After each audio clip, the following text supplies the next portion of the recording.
And good afternoon, Minister. And firstly, what I'd like to say, and it's rare in politics these days when everything is so negative that there is something positive to say. And I think, from my perspective, I want to use my time here firstly to outline, as a newly elected TD, to say thank you to the Department of Foreign Affairs and to you, Minister, for the work that you have done over the last number of months, over the last number of years, in fact, on the issue of Brexit.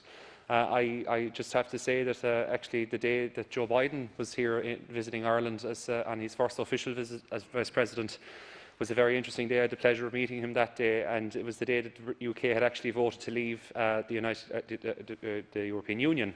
And I think we've made enormous progress as a country to ensure that we, to the best ability that we could, protect critically important sectors in our economy. I know in my own constituency, Minister, in Cork East, that we were exceptionally concerned about the effects that it could have on the cheddar cheese industry and on the dairy industry, as Cork East really is at the heart of agri-food in Ireland.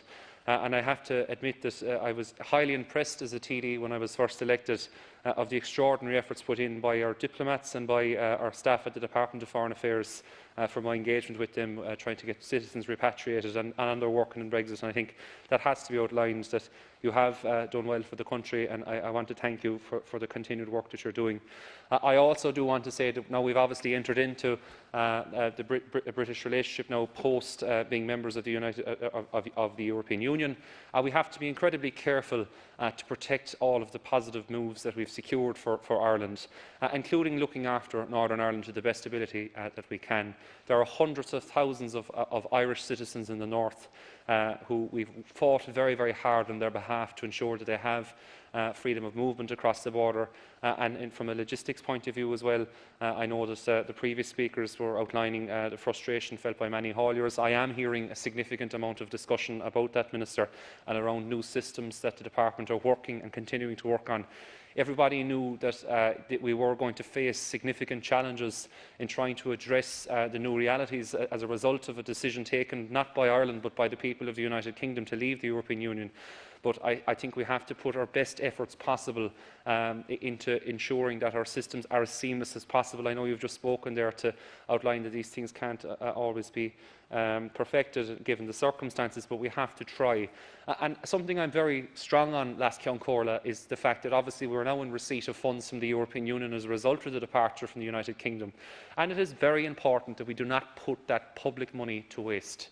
We have to ensure that we invest it in areas that were most affected by Brexit and in ways that we can actually improve and diversify our economy to ensure that our ports are at their maximum capacity and have all the infrastructure that they need in addition to what they already have, and that we are investing in technology that we've seen in other parts of the world that ensures that our trade is as seamless as possible. I've been in countries that border with the European Union before. I've been out to Croatia, and anybody who's been to Dubrovnik would be aware crossing into Bosnia there's multiple checkpoints, and we have avoided that type of a situation where there is armed checkpoints at border crossings, and that is a testament to the work of the Department of Foreign Affairs. But when it comes to our trade as an island nation, we have to ensure that we're doing everything possible. And Minister, I would ask that you'd use that money to good effect, that it would not go to waste and not go out in handouts, because I think that would not be very much welcomed by the public at large throughout the country. And I just want to finish up as well, a point I'm quite strong on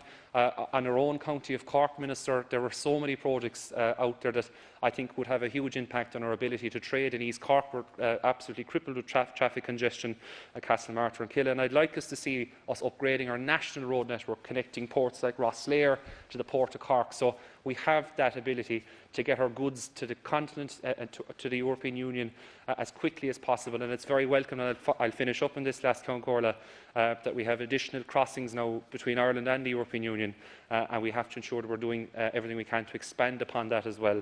So I'll finish up on that, and thank you.